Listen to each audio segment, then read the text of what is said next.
안녕하세요. 국궁TV 시청자 여러분, 오랜만에 인사드리겠습니다.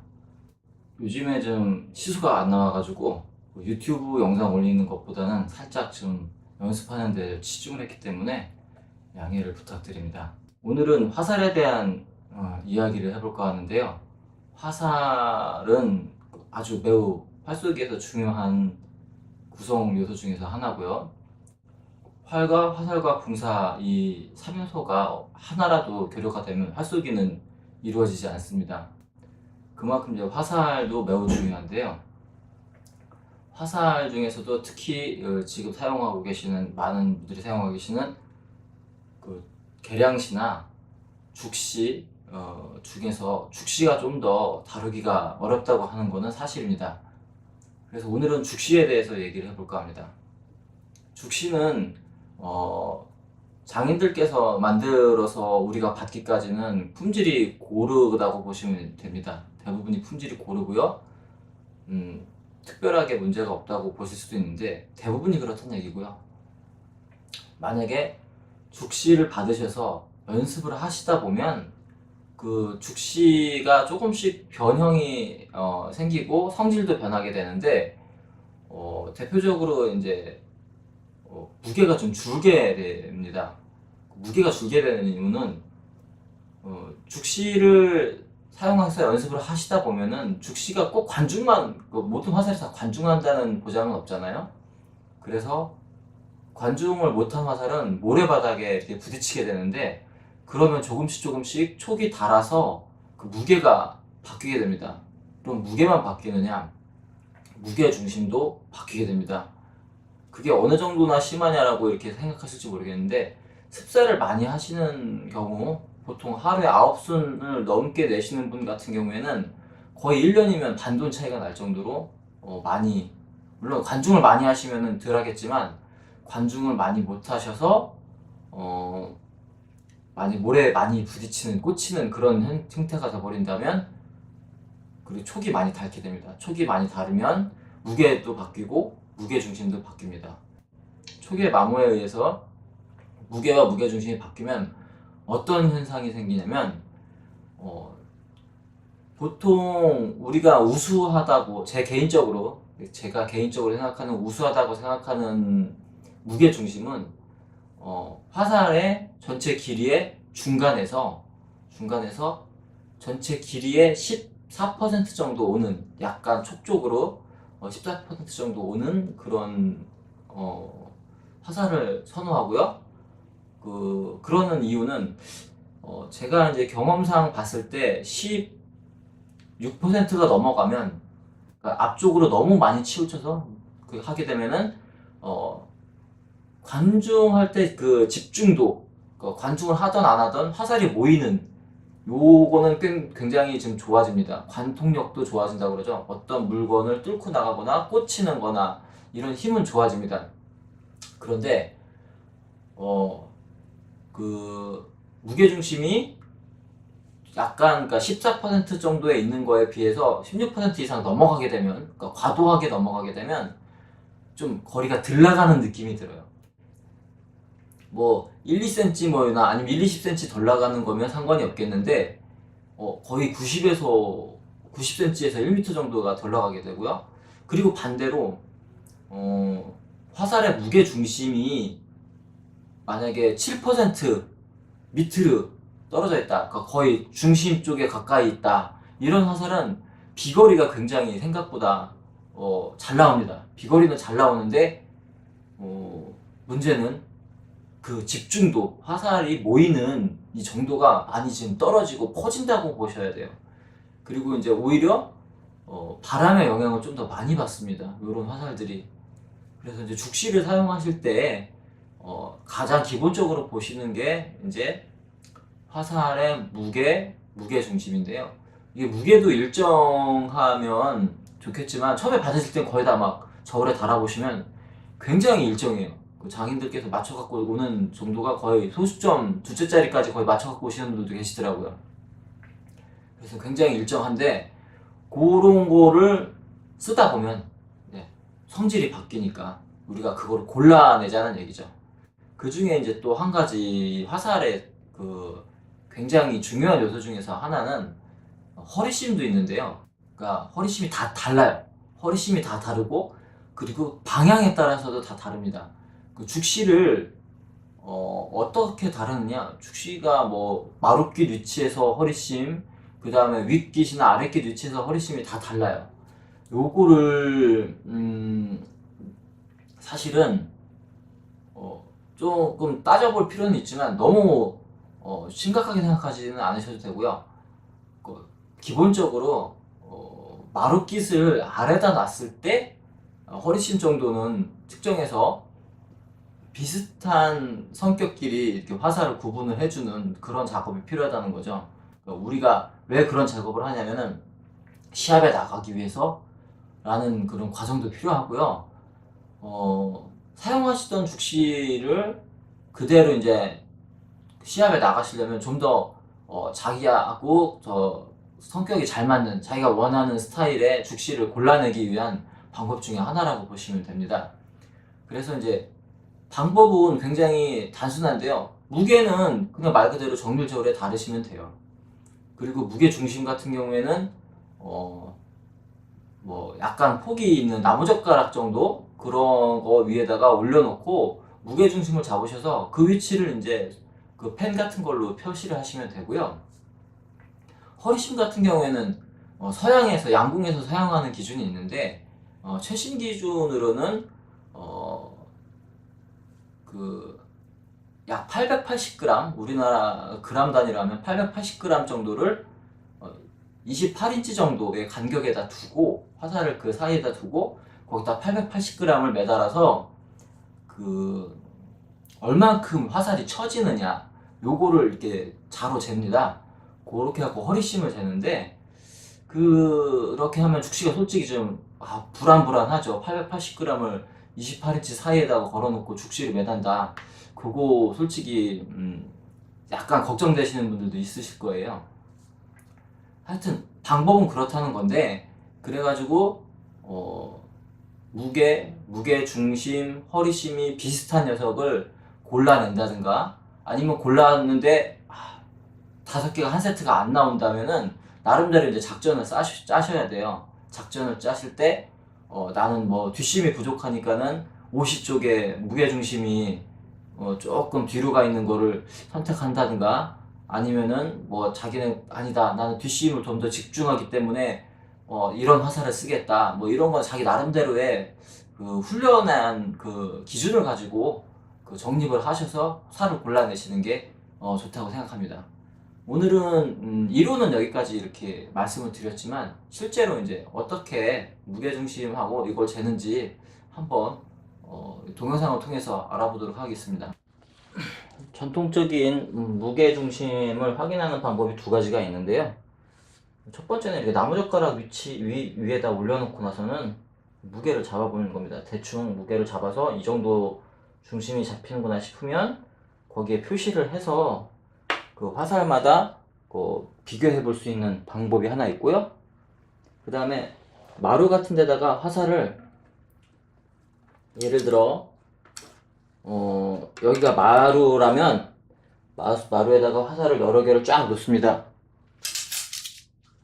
여러 개를 쫙 놓고요.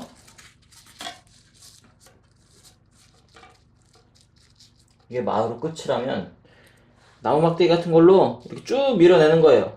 쭉 밀어내다가 보면 어떤 녀석이 먼저 떨어지나 보는 거죠. 이제 무게중심이 거의 비슷하다고 하긴 하지만 이 녀석은 벌써 떨어진 녀석이 하나 보이죠.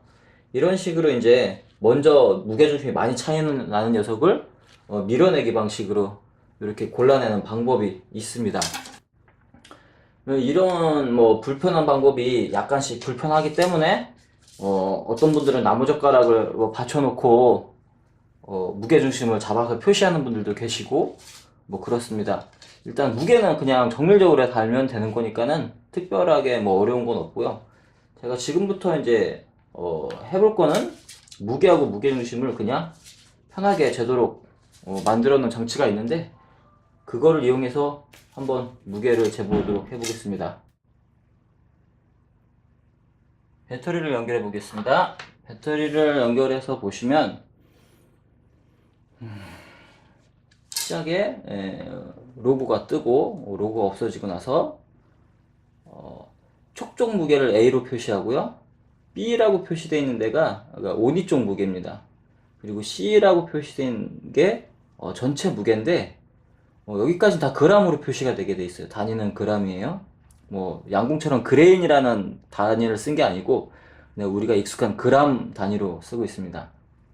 그리고 나서는 그 전체적인 무게, 그러니까 화살의 무게는 돈수로 표시를 하게 돼 있어요. 여기 숫자로 표시되어 있는데, 그리고 나서는 허리심은 나중에 표시가 되게 돼 있고요. 그 다음에 여기 지금 난이라고 써 있죠. FOC니까 화살의 무게 중심이 가운데서부터 얼만큼 몇 퍼센트 쏠렸냐 무게 표시가 되게 돼 있습니다. 그래서 이제 대충 하나를 올려보면 3번 쌀인데요.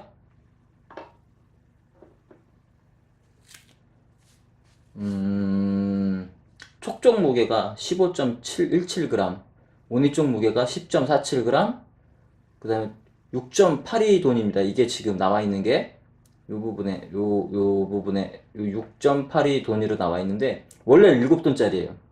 좀 줄었죠. 그리고 무게 중심은 9.16%랍니다. 이게 뭐냐면은 이 길이가 74cm라고 친다면, 그러니까 오니하고 촉을 뺀 길이가 총 길이가 74cm라고 친다면 그 74cm의 반이면은 37cm 정도 될 겁니다. 37cm 정도 되는 거에서 여기가 중간인데 그 중간에서 약 전체 길이의 9.16%만큼 앞으로 왔다는 얘기가 되는 거죠. 저울을 보시고 일단은 새 화살과 사용하던 화살이 얼마나 차이 나는지를 한번 확인을 해 보겠습니다. 자, 새 화살을 먼저 재볼게요. 사고 나서는 구입 후에 거의 사용을 안 한 화살입니다.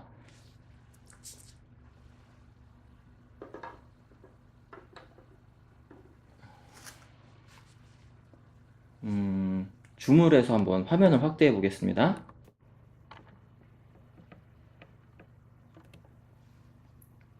무게가 여기 써있죠? 7.03 돈이로 표시가 되고 있어요. 무게중심이 10.95%로 이제 표시가 되고 있고요. 이게 새화살입니다. 그러면 새화살을 걷어내고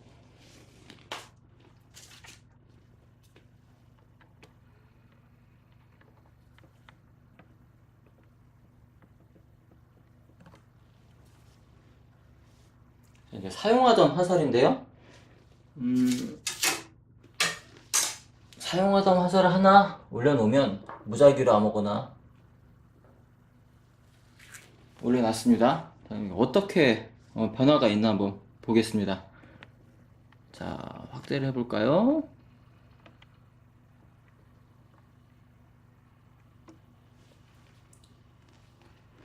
화살 같은 경우에 보면 좀 빠지죠. 한 1년 정도 사용한 화살입니다. 이게 6.8돈이 되죠. 그리고 무게중심이 8.46% 정도 나옵니다. 별로 이제 제가 선호하는 스타일은 아니지만 골라서 사용을 해야 됩니다. 그러면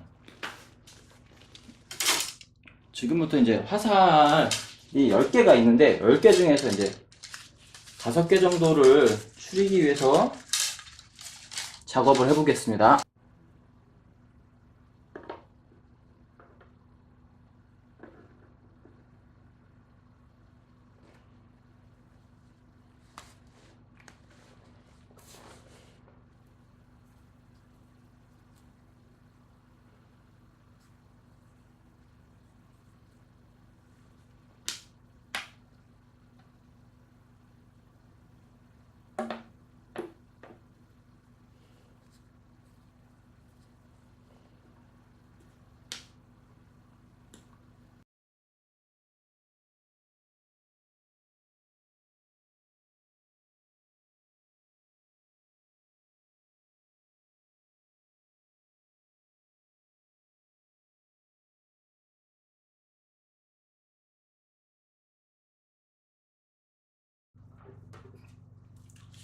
그러면 화살의 이제 마지막으로 꼭 그 이런 과정을 거쳐서 화살을 골랐다 하더라도 꼭 발시를 해보셔서 이 화살이 뭐 특별하게 이상하게 회전을 한다든가 꼬리를 치면서 나간다든가 뭐 이런 거는 확인을 해 주셔야 되고요. 그리고 이제 꼭 화살을 어, 돌려봐 가지고 어느 정도 졸이 많이 틀어졌는지 그 정도는 확인을 하셔서 화살을 준비해 주시는 게 좋겠습니다. 그 졸잡이를 본다고 하시는 분들이 계시는데 이제 보통 이렇게 손가락 위에 올려놓고 이렇게 돌려보시는 분들이 많아요. 그쵸? 이렇게 돌려보시면 잘 도는 애들은 그나마 많이 휘지는 않은 거예요. 이게 잘 튀지 않고 돈다고 해서 꼭 좋은 화살은 아니지만 어느 정도 이제 화살을 추려내는데 도움은 됩니다. 아까 이제 새화살인데요. 이거는 이제 보관을 잘못해가지고 약간 아까 쓰던 화살보다 오히려 소리가 틀리죠. 이게 마디에 걸린 게 아니에요. 지금 마디는 피해서 돌고 있는데 지금 이렇게 돌면서 거친 소리가 나고 튀어나가려고 하죠. 이렇게 이게 이제 약간 졸이 휘어져서 어느 정도 이렇게 보관을 못하고 휜 화살이고요. 이런 거는 정해 계시는 사범님한테 이거 졸은 어떻게 잡는 겁니까? 이렇게 여쭤보시면은 친절하게 알려주실 거예요. 제가 나중에 이제 졸 잡는 방법도 알려드리겠지만 졸 잡는 거는 굉장히 뭐랄까 그 카메라로 잡기가 쉽지가 않아요. 아주 미세하게 휘는 거를 잡는 거기 때문에 그 아주 이제 촬영 기법을 좀 더 연구를 해봐서 나중에 알려드리도록 하겠습니다. 이거는 지금 막 드르륵 하면서 돌고 그 제자를 막 이탈하려고 그래요. 요게 이제 졸이 조금 나간 화살이고요. 쓰던 거지만 이 화살은 아주 조용하게 나가려고 하지도 않고 조용하게 돌죠. 소리가 틀릴 거예요 아마. 그거를 가까이에서 한번 돌리는 거 촬영을 하는 걸 다시 보여드리겠습니다. 자세히 보시면 마디를 이렇게 마디가 보일 거예요. 카메라에 마디를 피해서 무게중심 쪽 근처에다 대고 손톱 위에다 올려서 돌립니다. 튀어나가려고 그러죠. 졸이 안 맞고 소리도 이상하죠.